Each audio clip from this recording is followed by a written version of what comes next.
Hello दोस्तों, आप सभी का हमारे चैनल द ऑलकेमी पर स्वागत है।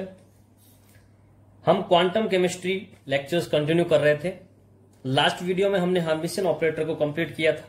इंपॉर्टेंट था अपकमिंग एग्जाम के लिए, क्वेश्चन कई बार वहां से बन जाता है। आज हम इस वीडियो के अंदर डिस्कस करने जा रहे हैं eigen value equation. Eigen value equation, eigen value equation क्या होती है, क्या इसकी बेसिक प्रॉपर्टीज होती है और इस पर किस प्रकार के क्वेश्चंस आते हैं, वो हम यहां पर डिस्कस करेंगे। क्लियर है? तो सबसे पहले मैं बताता हूं आपको कि आइगन वैल्यू इक्वेशन क्या होती है। तो समझिए क्या कि the value eigenvalue equation defined as, किस प्रकार से डिफाइन होती है, दिस वन। ध्यान से देखना, ये क्या है कि कोई भी फंक्शन साई किसी ऑपरेटर ए से क्या हो रहा है, ऑपरेटर हो रहा है, तो हमको रिजल्ट में क्या दे रहा है, कोई कांस्टेंट वैल्यू और साथ में वही फंक्शन। तो ध्यान दीजिएगा, यहां पर समझने की बात यह है कि यहां जो आपका ए है वो क्या है, एक ऑपरेटर है। क्या है यहां पर, ऑपरेटर। साई क्या है यहां पर, फंक्शन है। यहां जो ए निकल के आ रहा है वो ए क्या है, स्मॉल ए क्या है आपका, कोई constant value, constant mathematical value. और ये जो आपका वापिस साई है, ये कौन सा साइन है, सेम वही फंक्शन है आपका। सेम वही फंक्शन यदि आता है तो हम कहेंगे कि आपका जो ये फंक्शन है, ये फंक्शन क्या कहलाएगा, आइगन फंक्शन। और ये जो कांस्टेंट वैल्यू आ रही है वो आपकी क्या कहलाएगी, आइगन वैल्यू। और ये पूरी की पूरी इक्वेशंस क्या कहलाएगी, आपकी आइगन वैल्यू इक्वेशन। तो मेरा मेन बेसिक तो इसका कंसेप्ट क्या समझ में आया डेफिनेशन के थ्रू, कि यदि कोई फंक्शन साई है, उसको यदि किसी ऑपरेटर के द्वारा ऑपरेट किया जाता है, तो उसके रिजल्ट में यदि हमको कोई कांस्टेंट वैल्यू और साथ में वही फंक्शन मिल रहा है जो आपके ऑपरेटर के साथ था, सेम वही फंक्शन आ रहा है, तो जो आपका कांस्टेंट है वो आपका आइगन वैल्यू कहलाएगा और वो जो फंक्शन है वो आपका क्या कहलाएगा, आइगन फंक्शन कहलाएगा। और ओवरऑल उस पूरी इक्वेशन को हम क्या कहेंगे, आइगन वैल्यू इक्वेशन। यहां तक आपके बात समझ में आ गई। अब देखो, कहने का मतलब यह है, अगर कोई फंक्शन आफ्टर ऑपरेशन भी चेंज नहीं होता है, वही का वही यदि आता है, तो साथ में और एक कांस्टेंट मैथमेटिकल वैल्यू लेके आता है, तो हम उसे क्या कहेंगे कि ऐसा फंक्शन आपका क्या कहलाएगा, आइगन फंक्शन। और जो कांस्टेंट वैल्यू है वो आपकी आइगन वैल्यू कहलाएगी। ठीक है, यहां तक बात क्लियर है। अब ध्यान दें, जब भी बोले कि आइगन फंक्शन है या आइगन वैल्यू है, तो ये किसकी है, दैट्स इंपॉर्टेंट। इट मींस कि हमको पूरी प्रॉपर वे में क्या बोलना पड़ेगा कि द आइगन जो फंक्शन आया वो किसका है, ऑपरेटर ए का है। ऑपरेटर ए के लिए ये कौन सा फंक्शन हो गया, आइगन फंक्शन हो गया। ठीक है, और जो आपकी वैल्यू निकल के आई जिसको हम आइगन वैल्यू कहते हैं, वो क्या है, वो ऑपरेटर ए की है। तो हम क्या बोलेंगे कि the function of operator A, the eigenvalue A of operator A. तो ऑपरेटर के साथ में हम क्या करते हैं, इन चीज को डिफाइन करते हैं। अदरवाइज ये नॉर्मली हम पता नहीं लग पाएगा कि ये आइगन जो फंक्शन निकल के आया ये किसका है। तो हम पर्टिकुलरली इसको प्रॉपर वे में क्या कहेंगे कि the eigenfunction of operator A and eigenvalue A of operator A. यहां तक आपको मेरी बात समझ में आ गई होगी।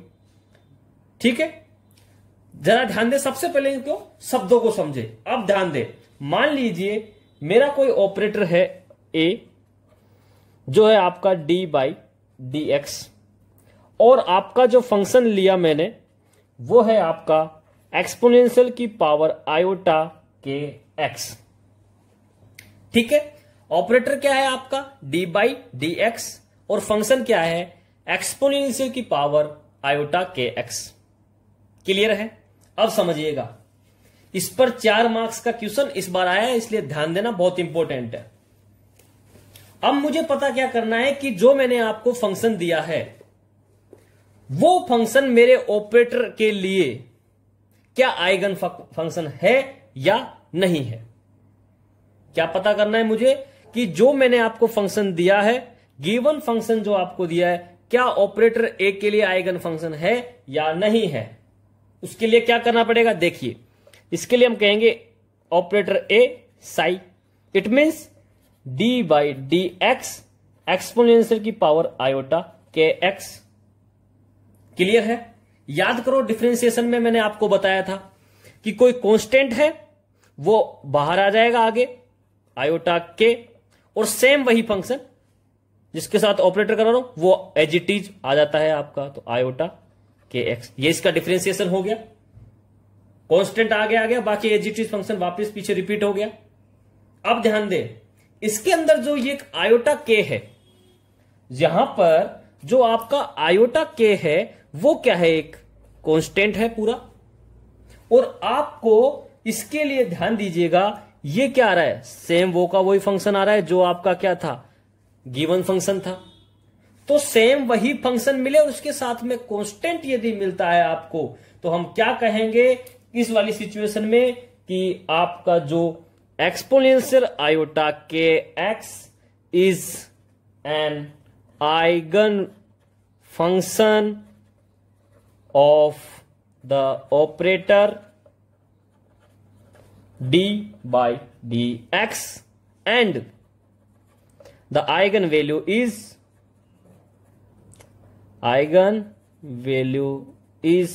iota k।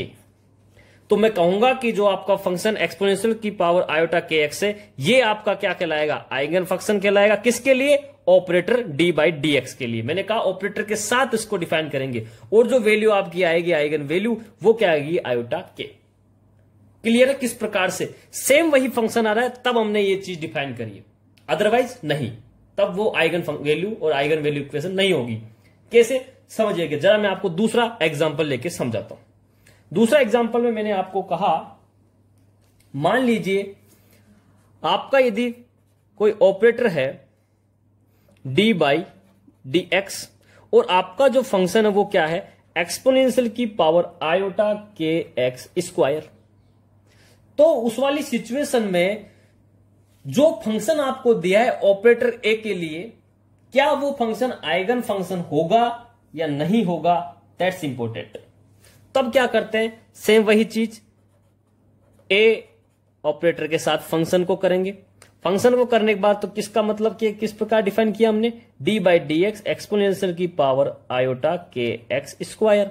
इसको जब हम खोलते हैं तो क्या आता है आपका, आपको पता है कि आयोटा के आ जाएगा और x की पावर 2 है तो एन एक्स की पावर n-1 होता है, ये आपके आगे आता है। देन उसके बाद as it is function repeat होता है। डिफरेंशिएशन मैंने आपको सिलेक्टेड डिफरेंशिएशन लिखाया था, वही आपको यहां पर क्या करना है, काम में लेना है।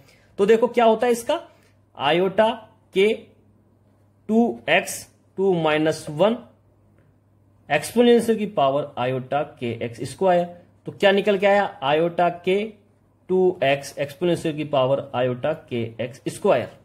अब ध्यान दे, अब ध्यान देने वाली बात क्या है उसको समझो। साई तो यहां पर आपको वो का वही मिल रहा है, यहां पर जो आपको साई मिला वो तो आपको वही मिला जो आपके स्टार्टिंग में था, लेकिन जो आपको यहां पर कांस्टेंट मिल रहा है उस कांस्टेंट के अंदर वेरिएबल क्या है, एक्स प्रेजेंट है। क्योंकि ध्यान देने वाली बात यहां क्या है, ये जो आपका आया ये आपका अब क्या है, कांस्टेंट नहीं है। क्यों नहीं है, क्योंकि ऑपरेटर में एक्स की रेस्पेक्ट में जो डिफरेंशिएशन कर रहे हैं और यहां एक्स क्या है, वेरिएबल है, जो क्या हो रहा है आपके इस कांस्टेंट में जिंदा है। तो आप क्या बोलेंगे कि यहां पर ये जो आपका फंक्शन है वो आपका आइगन फंक्शन नहीं होगा, और जो कांस्टेंट आया जिसमें वेरिएबल प्रेजेंट है वो कांस्टेंट तो है ही नहीं। लेकिन आप ये ना कह दें यहां पे कि आपका फंक्शन तो हो गया आइगन फंक्शन लेकिन आइगन वैल्यू नहीं है, ऐसा नहीं बोला जाता। ओवरऑल आपको देखना पड़ेगा कि फंक्शन भी आपका ऑपरेटर आइगन फंक्शन तभी ही होगा जब आपको एक कांस्टेंट वैल्यू मिले मैथमेटिकली, तब आपका वो फंक्शन जो सेम आ रहा है वो क्या कहलाएगा, आइगन फंक्शन, और वैल्यू आइगन वैल्यू, और ओवरऑल इक्वेशन क्या कहलाएगी, आइगन वैल्यू इक्वेशन। क्या मेरी बात आपको यहां तक समझ में आ रही है, क्लियर है यहां तक, ठीक है। तो the given function not a eigen function for the given operator, clear है यहां तक। चलिए अब मेरा आपसे क्वेश्चन है कि मान लीजिए मैंने आपको कहा कि A operator psi is equal to A psi. कोई ऑपरेटर है ए, साई के साथ ऑपरेशन किया उसको, ठीक है, और हमको एक कांस्टेंट वैल्यू ए मिल रही है। ए यहां पर क्या है, एक कांस्टेंट वैल्यू है, ठीक है। साई आपको सेम फंक्शन मिल रहा है, तो मैं कहूं यदि Sai is eigen function, Sai क्या है आपका आइगन फंक्शन है ऑपरेटर ए के लिए, जो आप ये निकल के आया ये आइगन फंक्शन है किसके लिए, ऑपरेटर ए के लिए। तो क्या आपका जो फंक्शन है साई वो eigen function for operator B होगा या नहीं? क्या क्वेश्चन है मेरा समझना कि ए ऑपरेटर है, फंक्शन साई है, ऑपरेट किया, आपको रिजल्ट में एक कांस्टेंट ए मिला और साई आपको मिला, सेम साई फंक्शन मिला, इट मींस ये आइगन फंक्शन हो गया किसके लिए, ऑपरेटर ए के लिए। तो क्या यही फंक्शन साई आइगन फंक्शन होगा जब मैं ऑपरेटर बी लेता हूं? क्वेश्चन समझ में आ गया मेरा? तो इसका आंसर क्या होगा आपका कि हां आइगन फंक्शन हो भी सकता है और नहीं भी हो सकता। इसको क्या है, इसको हम समझते हैं, समझिएगा। ये हमारी क्या है, पहली प्रॉपर्टी होगी किसकी, आइगन वैल्यू इक्वेशन की, ठीक है। और क्या प्रॉपर्टी होगी कि function is not always a eigen function और नॉट। इसको समझिएगा, मैं आपको इसको एग्जांपल के थ्रू समझाता हूं। मैंने आपको एक ऑपरेटर दिया ए जिसका D square by d x square, और साथ में एक ऑपरेटर मैंने आपको दिया बी, वो है आपका डी बाई डी एक्स। और जो दोनों के लिए मैंने फंक्शन लिया वो फंक्शन है आपका साइन के एक्स। दोनों ऑपरेटर के लिए मैंने सेम फंक्शन लिया है, एक ऑपरेटर ए है एक ऑपरेटर बी है, दोनों के लिए सेम फंक्शन यहां पर लिया है। तो जब मैं इस वाले के साथ ऑपरेशन करवाता हूं तो वे को क्या हो गया, D square by d x square sine k x. इसको किस प्रकार से डिफरेंशिएशन करेंगे, ऑपरेशन क्या होगा, पहले जब साइन के एक्स का इसके साथ करूंगा तो देखो इसको किस प्रकार से ऑपरेट करूंगा, d by d x sine k x. D by d x का इस फंक्शन के साथ ऑपरेटर कराता हूं तो क्या आता है, साइन के एक्स का क्या हो जाएगा, कांस्टेंट आगे, और साइन के एक्स का क्या हो जाएगा, कोस के एक्स। क्लियर है यहां तक बात? तो क्या बोलेगे आप, डी बाई डी एक्स, और इसका क्या निकल के आया, के कोस के एक्स। क्लियर है यहां तक बात? फिर इसका एक बार वापस जब मैं डिफरेंशिएशन करता हूं कोस के एक्स का, इसके एक्सपेक्ट में के कांस्टेंट है बाहर आ जाएगा, और जब इसका करूंगा तो क्या निकल के आपका आएगा, माइनस के साइन के एक्स। तो इसका क्या हो गया, माइनस बाहर ले लूं, के स्क्वायर साइन के एक्स। तो ध्यान दीजिएगा यहां पर आपको बेसिकली क्या हो रहा है, फंक्शन क्या मिला, sign k x, sine k x, और आपका जो फंक्शन था वो भी क्या था, सेम वही फंक्शन था। तो सेम वही फंक्शन आपको मिल रहा है और आगे आपको कांस्टेंट मिल रहा है। तो ध्यान दीजिएगा ऑपरेटर ए में जो है, ऑपरेटर जब ए लगाया और फंक्शन मुझे सेम का सेम मिल रहा है, उसके साथ कांस्टेंट मिल रहा है, मैं कहूंगा कि जो साइन के एक्स है वो ऑपरेटर ए के लिए क्या हो गया, आइगन फंक्शन हो गया। और इस कांस्टेंट वैल्यू क्या हो गई यहां पर, जिसको आइगन वैल्यू कहूंगा, वो हो गई आपकी माइनस के स्क्वायर। ये चीज आपको समझ में आ गई। अब मैं करता हूं ऑपरेटर बी के लिए, किसके लिए कर रहा हूं मैं, ऑपरेटर बी के लिए।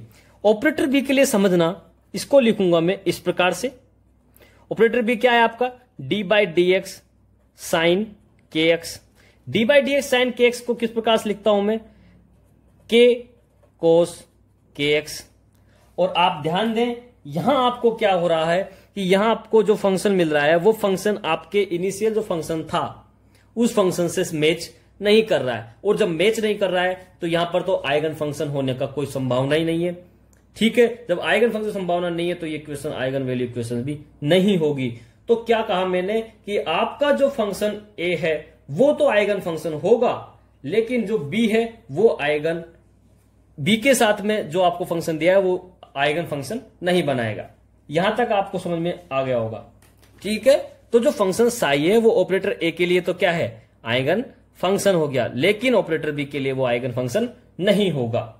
यहां तक आपको मेरी बात समझ में आ गई होगी, यहां तक मेरी बात आपको समझ में आ गई होगी। चलिए अब मैं आपको क्वेश्चन करवाता हूं, इंपॉर्टेंट क्वेश्चन है, समझना। क्वेश्चन क्या है वो समझो। क्वेश्चन है find out the eigen value. Question क्या है? Find out the eigen value.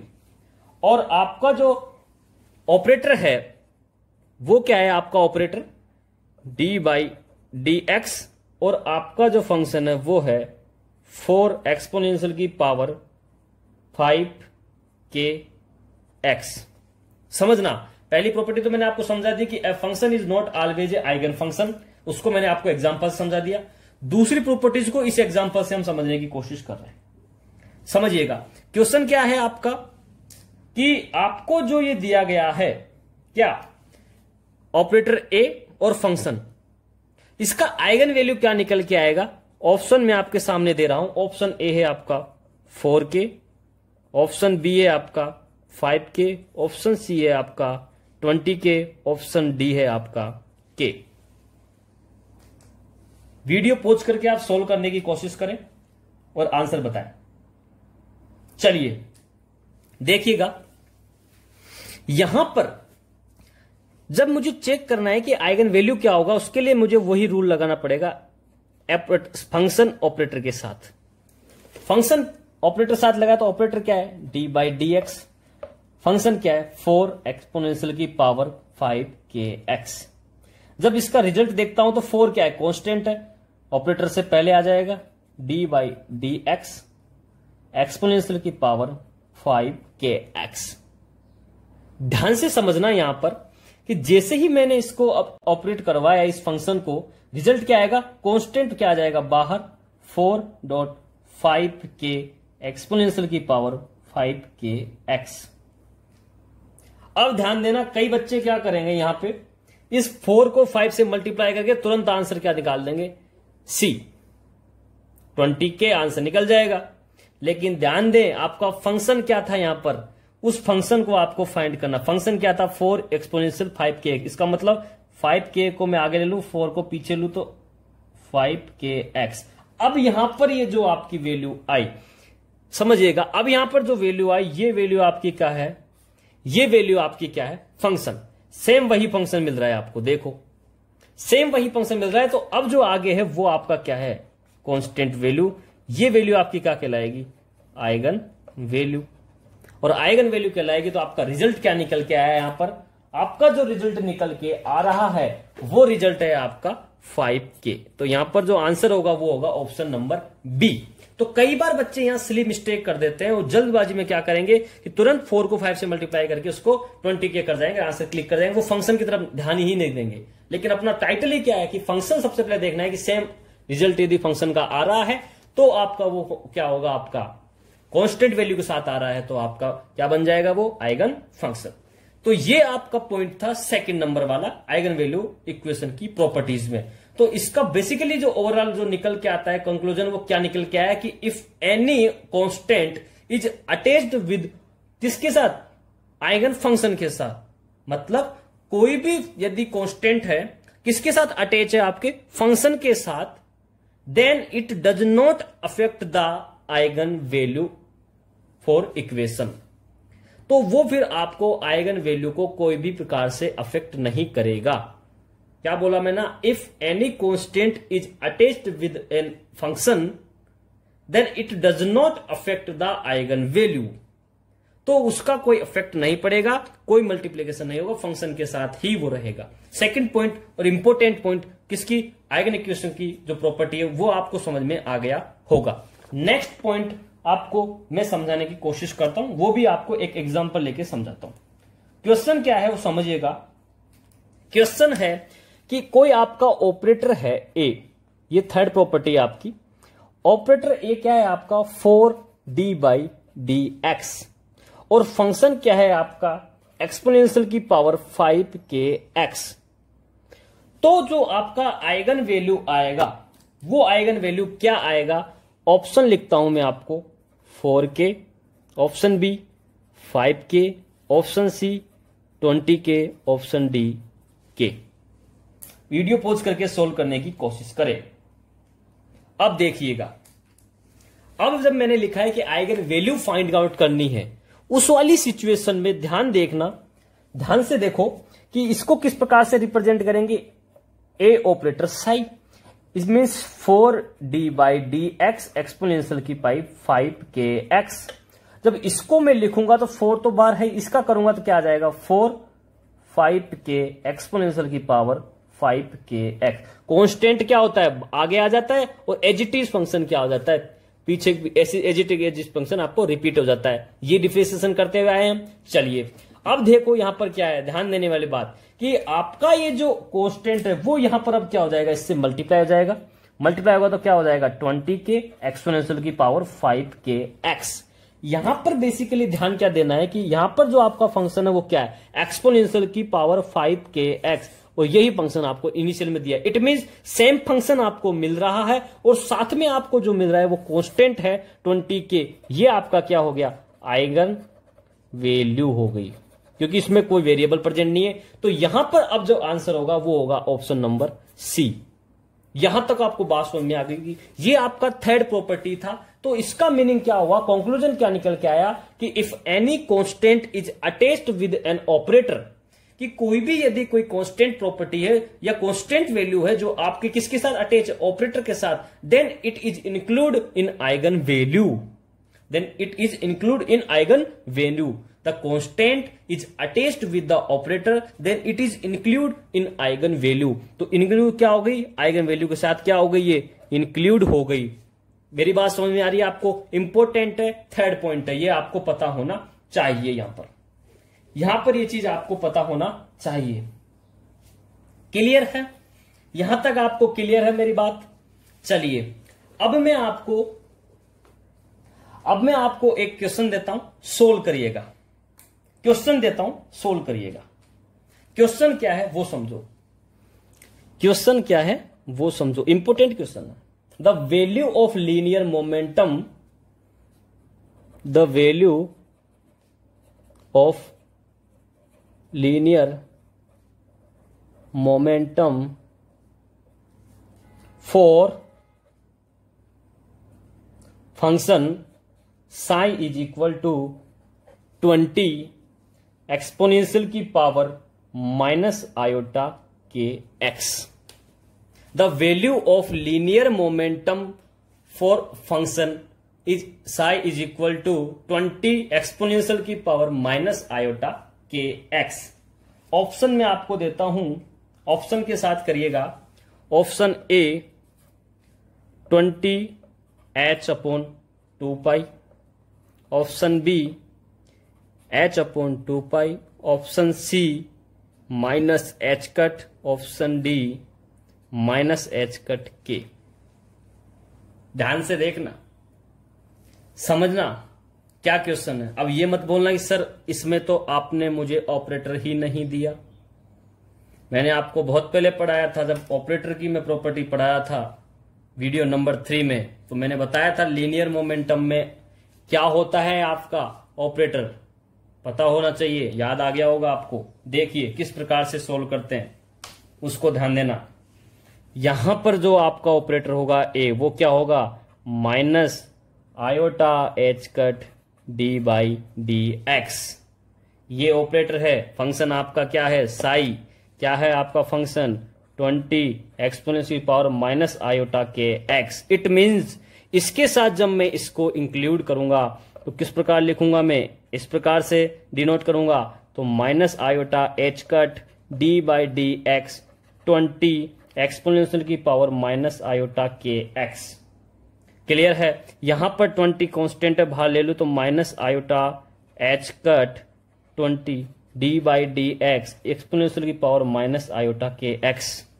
यहां तक बात क्लियर है आपको, यहां तक बात क्लियर है। चलिए अब इसको मैं क्या लूंगा, बाहर लूंगा तो रिजल्ट क्या आएगा, i/h 20 एज इट इज, साथ में देखो क्या आएगा -i और k क्या हो गया आपका कांस्टेंट है, आगे आ जाएगा, और एक्सपोनेंशियल की power -i/kx as it is function repeat हो जाएगा आपको। क्लियर है। अब यह देखो क्या होगा, ये माइनस इस माइनस से क्या हो जाएगा प्लस, और क्या रिजल्ट आएगा, आयोटा स्क्वायर एच कट के 20 एक्सपोनेंशियल की पावर माइनस आयोटा के एक्स। समझ में आ रही मेरी बात? एक एक चीज स्टेप समझो, क्योंकि मैंने बहुत पहले आपको इस चीज को समझाया अच्छे तरीके से डिफरेंशिएशन के अंदर। अब देखो आयोटा स्क्वायर को मैंने आपको समझाया था, क्या बोलता हूं, iota square is equal to -1, तो -1 लिखूंगा तो माइनस एच कट के 20 एक्सपोनेंशियल की पावर आयोटा के एक्स। यहां पर ध्यान दीजिएगा, क्या आपको सेम फंक्शन मिल रहा है?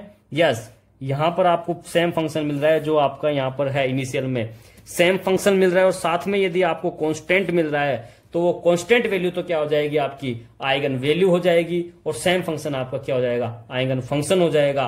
तो यहां पर जो रिजल्ट क्या निकल के आ रहा है, option number D. Important question है, क्योंकि यहां पर आपको ऑपरेटर दिख नहीं रहा, लेकिन आपको पता होना चाहिए कि ऑपरेटर क्या होता है इसके अंदर, डी बाई डी एक्स। ये जब मैं आपको पढ़ाया था ऑपरेटर की प्रॉपर्टी, तब मैंने आपको वहां पर लिखवाए थे कि किस प्रकार से ये ऑपरेशन करते हैं, कि डी बाई डी एक्स के साथ पहले इसका क्या होगा, फर्स्ट डेरिवेटिव होगा, फिर उसका माइनस आयोटा एच से क्या होगा, मल्टीप्लीकेशन होगा। मैंने ऑपरेशंस के अंदर बहुत डिटेल में आपको ये चीज समझाई है। ये चीज आपको यहां पर पता होना चाहिए, इंपॉर्टेंट क्वेश्चन है, आ सकता है, ध्यान दीजिएगा। ठीक है, अब मैं आपको एक क्वेश्चन देता हूं जिसको आप खुद प्रैक्टिस करें और मुझे कमेंट बॉक्स में उसका आंसर दें। क्वेश्चन क्या है आपके सामने लिखता हूं। क्वेश्चन है आपका, which of the following functions follow eigen function for kinetic operator. आपको कुछ फंक्शंस दिए गए हैं, 4 फंक्शन दूंगा मैं आपको, और देखना है कि वो काइनेटिक एनर्जी ऑपरेटर जो है, काइनेटिक एनर्जी ऑपरेटर के लिए जो 4 फंक्शन दे रहा हूं, उनमें से कितने फंक्शन आइगन फंक्शन की तरह बिहेव करेंगे, आइगन फंक्शन की तरह ट्रीट करेंगे। ध्यान दीजिएगा, एक से ज्यादा ऑप्शन सही है। ऑप्शन नंबर ए एक्सपोनेंशियल की power minus K X square. Option B A sine pi x.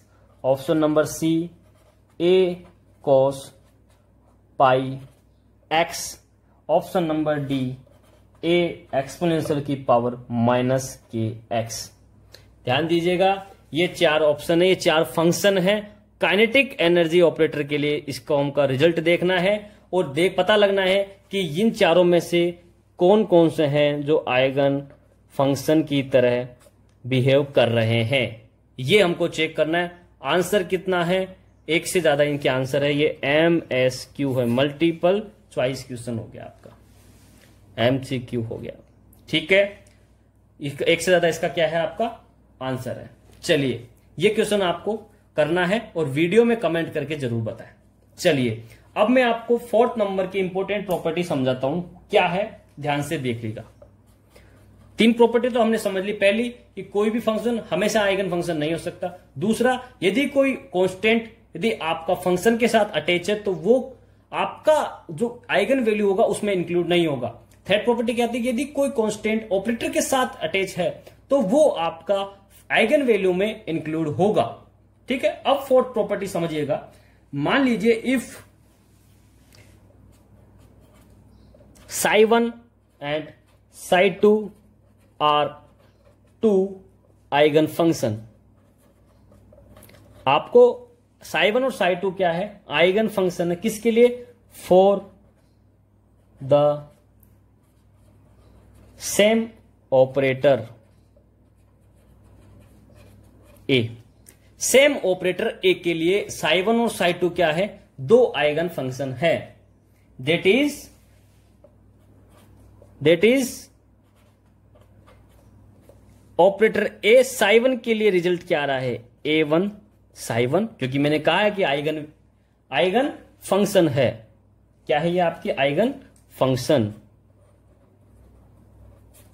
Eigen function. ठीक है, देखो psi1 psi2 are 2 eigen function for the same operator A. That is A जो है operator वो psi1 के साथ यदि फंक्शन के साथ ऑपरेट करता हूं तो ये रिजल्ट आता है। यदि सेम ऑपरेटर को यदि मैं psi2 के साथ ऑपरेट करता हूं तो उसके लिए क्या आ रहा है, ये रिजल्ट आ रहा है। A1 और A2 क्या है, कांस्टेंट है जो आइगन वैल्यू कहलाएंगे आपके। अब समझिएगा, मेरी जो कंडीशन है वो ये है, if A1 is equal to A2, A1 is equal to A2, मतलब जो मान आ रहा है दोनों फंक्शन के ऑपरेशन से वो दोनों क्या है, बराबर है, सेम है, then psi1 and psi2 must be degenerate eigen function, then psi1 and psi2 must be degenerate eigen function. अब ये डीजेनरेट क्या है इसको समझिएगा। डीजेनरेट का मतलब होता है कि कोई भी जो फंक्शन है या दो स्टेट है वो दोनों की दोनों स्टेट डिफरेंट हो लेकिन उनकी एनर्जी क्या हो, सेम हो। दो function different state same energy. तो यहां पर जो आपकी एनर्जी है वो बेसिकली एनर्जी क्या होती है, आइगन वैल्यू ही तो होती है। यहां पर जो आइगन वैल्यू वो एनर्जी है, एनर्जी एक कांस्टेंट है। तो आपकी क्या काम, मैंने डिफरेंट स्टेट सेम एनर्जी, और यहां पर एनर्जी क्या है आपकी आइगन वैल्यू की तरह होगी। तो यहां पर ये जो आपका फंक्शन है दोनों के दोनों ये क्या हो गए, डीजेनरेट आइगन फंक्शन हो गए। क्लियर है। अब मेरा सवाल ये है इस वाली सिचुएशन में क्या होगा कि यहां पर ये जो दोनों के दोनों आपके फंक्शन हैं, इन दोनों के दोनों फंक्शन का सम क्या होगा वो हमको यहां पर देखना है। किसके लिए, सेम ऑपरेटर के लिए। इट मींस मैं कहूं कि ऑपरेटर साई इन दोनों का जो सम होगा इसका रिजल्ट क्या आएगा ये हमको देखना है। तो इसका रिजल्ट क्या आ रहा है ध्यान से देखो। इसको यदि मैं ओपन करता हूं तो क्या लिखूंगा, A1 A psi1 और A psi2। A psi1 psi2 क्या, इसको ओपन करूंगा तो क्या रिजल्ट आया, ऊपर मैंने लिखा है A1 psi1 plus A2 psi2, यही लिखूंगा मैं यहां पर। अब समझिएगा, अब ध्यान से देखना क्या है। मैंने आपको कंडीशन क्या दी है कि A1 is equal to A2। It means मैं यहां A1 की जगह A2 ले लू या A2 की जगह A1 ले लू तो मैं क्या लिख सकता हूं कि A1 psi1 प्लस psi2 लिख सकता हूं, या मैं कह दूं A2 psi1 प्लस psi2 लिख सकता हूं। तो आप ध्यान से देखिएगा, ये आपका क्या हो गया फंक्शन, ये आपका क्या हो गया फंक्शन, सेम फंक्शन मिल रहा है तो रिजल्ट भी आपको क्या रहा है, एक आ रहा है। तो इसका मतलब मैं ये कहूंगा कि यदि की कंडीशन आपकी क्या है कि दोनों के दोनों यदि फंक्शन आपके डीजनरेट है, डीजनरेट आइगन फंक्शन दिए हैं, तो ध्यान दीजिए इंपोर्टेंट क्या है, यदि दोनों का value A1 is equal to A2 है तो दोनों के दोनों फंक्शन का सम आपका क्या होगा, आइगन फंक्शन होगा। कौन सा, डीजनरेट आइगन फंक्शन होगा। तो इन दोनों के सम का जो फंक्शन बनेगा ये भी आपका क्या होगा, डीजनरेट आइगन फंक्शन होगा। तो मेरा स्टेटमेंट क्या हो गया, कंक्लूजन, कि sum of two degenerate eigenfunctions is always eigenfunction corresponding to the same operator. Sum of the two degenerate eigenfunctions is always eigenfunctions corresponding to the same operator. कि यदि मैं individually यहां पर जो इन फंक्शनों के लिए operator same ले रहा हूं उसका जो रिजल्ट आया वो यदि उन दोनों का आइगन वैल्यू का मान इक्वल है तो वो जो दोनों के दोनों फंक्शन है वो आपके क्या है, डीजनरेट आइगन फंक्शन है। और डीजनरेट आइगन फंक्शन है तो जब उनका सम करूंगा तो सम भी क्या हो लाएगा, आपका डीजनरेट आइगन फंक्शन कहलाएगा। ये आपका फोर्थ पॉइंट नंबर है, किसका, आइगन वैल्यू इक्वेशन का। फोर्थ पॉइंट समझ में आ गया। अब आपका फिफ्थ पॉइंट समझना, इसी से कोरिलेट करता हूं। अब ध्यान दीजिए, वो चीज तो आपकी सेम है लेकिन यहां पर मैंने फिफ्थ पॉइंट में क्या किया, A1 is not equal to A2। It means जो A1 और A2 का जो रिजल्ट आ रहा है वो क्या है, आपका सेम नहीं है। देन उस सिचुएशन में क्या हो जाएगा कि आपका ये जो दोनों के दोनों फंक्शन है ये क्या हो जाएंगे, नॉन डीजनरेट, नॉन डीजनरेट क्या हो जाएंगे, फंक्शन हो जाएंगे, नॉन डीजनरेट फंक्शन हो जाएंगे। यहां तक आपको मेरी बात समझ में आ गई होगी, क्लियर है। देन क्या कहूंगा कि आपके दोनों के दोनों जो फंक्शन है psi1 एंड psi2 दोनों के दोनों क्या हो गए, नॉन डीजनरेट फंक्शन हो गए। उस वाली सिचुएशन में क्या होगा कि यदि मैं इन दोनों का सम करवाता हूं, किसका, ए ऑपरेटर के साथ में psi1 प्लस psi2, इन दोनों के सम का जो फंक्शन बना, इस फंक्शन को यदि मैं सेम वही ऑपरेटर के साथ ऑपरेट करवाता हूं, ए ऑपरेटर के साथ, तो रिजल्ट क्या आएगा, इसको मैं कैसे लिखूंगा, ए ऑपरेटर psi1 ए ऑपरेटर psi2। रिजल्ट क्या आता है इसका, वही A1 psi1 plus A2 psi2। लेकिन अब यहां पर A1 is equal to A2 ना होकर के क्या है, A1 is not equal to A2। इस सिचुएशन में क्या होगा कि इसका जो रिजल्ट आएगा वो क्या होगा, A1 psi1 प्लस psi2 नहीं होगा और ना ही A2 psi1 प्लस psi2 भी नहीं होगा। तो ये चीज क्या कहलाएगी, आपकी नॉन डिजेनरेट फंक्शन। तो इस वाली सिचुएशन में हम क्या कहेंगे कि जो आपका ये सम का जो फंक्शन बनेगा वो क्या कहलाएगा, आपका नॉन डिजेनरेट और आइगन फंक्शन। क्या कहलाएगा, नॉन डिजेनरेट फंक्शन कहलाएगा। तो sum of two non degenerate functions is not eigen function for the same operator. तब यहां पर ये जो आपका फंक्शन है ये आपका क्या होगा, क्या होगा, नॉन डिजेनरेट फंक्शन। तो ये आपका आइगन फंक्शन नहीं होगा। तो किस वाली सिचुएशन में होगा आइगन इक्वेशन, जब आपका डिजेनरेट फंक्शंस होंगे, it means A1 is equal to A2, उस वाली सिचुएशन में ही आपका इन दोनों का जो सम होगा फंक्शन का, वहां पर वो डिजेनरेट आइगन फंक्शन होगा। लेकिन यहां नॉन डिजेनरेट वाली सिचुएशन में ये आइगन फंक्शन नहीं होंगे। तो हम कहेंगे कि psi1 और psi2 are not eigen function. Property number 5 आपको समझ में आ गई होगी। यहां तक आपको मेरी बात समझ में आ गई होगी। इसको मैं ओवरऑल कहूं यदि, तो ध्यान देकर देखना है आपको, वो समझिएगा कि डिजेनरेट है तो उनका सम आइगन फंक्शन होगा और डिजेनरेट नहीं है तो उनका सम आइगन फंक्शन नहीं होगा। इट मींस यदि डिजेनरेट है तो उसका ओवरऑल फंक्शन जो निकल के आएगा सम का, वो आपका आइगन फंक्शन बनेगा। लेकिन यदि नॉन डिजेनरेट है तो उनका सम का क्या होगा, आइगन फंक्शन नहीं बनेगा। यहां तक आपको मेरी बात समझ में आ गई होगी। चलिए अब मैं आपको एक चीज समझाता हूं, ध्यान से समझिएगा। क्या है उस पॉइंट को समझो आप। पॉइंट ये है कि ये चीज तो मैंने आपको समझा दी कि आपको फंक्शन दिए, सेम ऑपरेटर लिया और किस प्रकार से इसका रिजल्ट आया डिजेनरेट और नॉन डिजेनरेट में। अब मेरा क्वेश्चन ये है, हर्मिशन के अंदर कई बार आपको क्या है कि कंफ्यूजन क्रिएट हो जाता है। कंफ्यूजन किस प्रकार से क्रिएट होता है उसको समझना। देखो एक पॉइंट है, समझना पॉइंट क्या है आपका। पॉइंट ये है कि आपको मैंने एक ऑपरेटर ए दिया, इसको psi1 के साथ करवाया, रिजल्ट आया A1 psi1। वही चीज मैं इस ऑपरेटर को psi2 फंक्शन के साथ करवाया तो रिजल्ट आया A2 psi2। और मैंने कहा कि A1 is not equal to A2, means non degenerate functions. Then operator A जो है वो यदि मैं क्या मान लू यहां पर H, मतलब हर्मिशियन ऑपरेटर ले लू मैं, यहां पर हर्मिशियन ऑपरेटर यदि मैं ले लेता हूं तो ध्यान देने वाली बात क्या है, यदि मैं यहां पर हर्मिशियन ऑपरेटर लेता हूं तो यहां ध्यान देने वाली बात क्या है कि यदि मैं यहां पर ऑपरेटर जो ए है इसकी जगह मैं हर्मिशियन ऑपरेटर काम में लेता हूं तो आपका psi1 एंड psi2 जो होगा वो क्या होगा, ऑर्थोगोनल होगा।